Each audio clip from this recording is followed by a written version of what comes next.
Live look in Washington, D.C. now, and the impeachment trial against President Trump underway in the Senate. Democrats are ratcheting up the pressure for former National Security Advisor John Bolton to testify. This is in the wake of a new report about Bolton's book. CBS reporter Skyler Henry has the very latest from Capitol Hill. President Trump is denying a claim his former National Security Advisor John Bolton made about aid to Ukraine. I can tell you nothing was ever said to John Bolton, but I have not seen a manuscript. I guess he's writing a book. I have not seen it. According to the New York Times, Bolton writes in his upcoming book that the president told him he wanted to continue freezing $391 million in security assistance to Ukraine until officials there helped with investigations into Democrats, including the Bidens.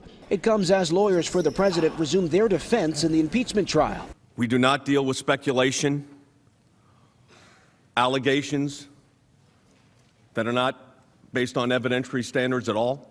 Democrats immediately insisted Bolton be called as a witness. We have a witness with first-hand evidence of the president's actions for which he is on trial. How can Senate Republicans not vote to call that witness? 4 Republicans would have to break ranks to join Democrats voting to call new witnesses. At least one of them seems open to it.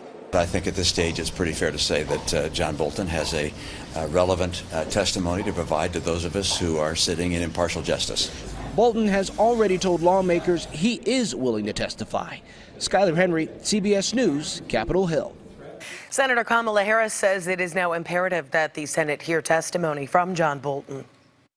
If it was not clear before today, it is clear today that there is direct evidence that exists about what literally came out of the president's mouth. The reality of it is that John Bolton wants to testify. He has direct evidence about the matter at hand, and he should not be prevented from testifying. All right, and again, a live look at Capitol Hill, where the Senate is in recess, taking a break because they are expecting another very long day today of testimony. In fact, that is expected to go well into the night.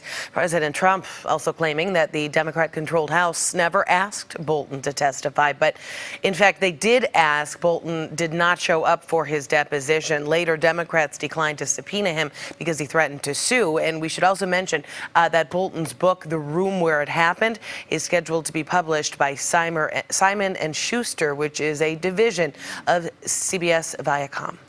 Still ahead, just days away from Super Bowl 54, the 49ers and Chiefs getting ready to get to work in Miami. And artists celebrating music's biggest night, how the Grammys took on a different tone with the death of one of LA's biggest names.